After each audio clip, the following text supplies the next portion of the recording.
বিসমিল্লাহির রহমানির রহিম।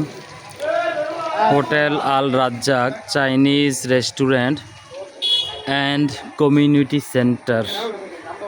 আলহামদুলিল্লাহ সুসজ্জিতভাবে সেজে আছে।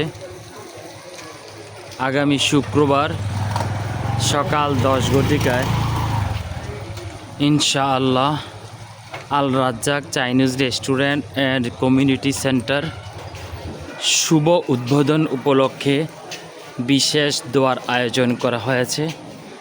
আপনাদের সকলকে আমার পক্ষ থেকে বিশেষভাবে দাওয়াত করা গেল। আসসালামু আলাইকুম ওয়া রাহমাতুল্লাহি তাআলা ওয়া বারাকাতুহু।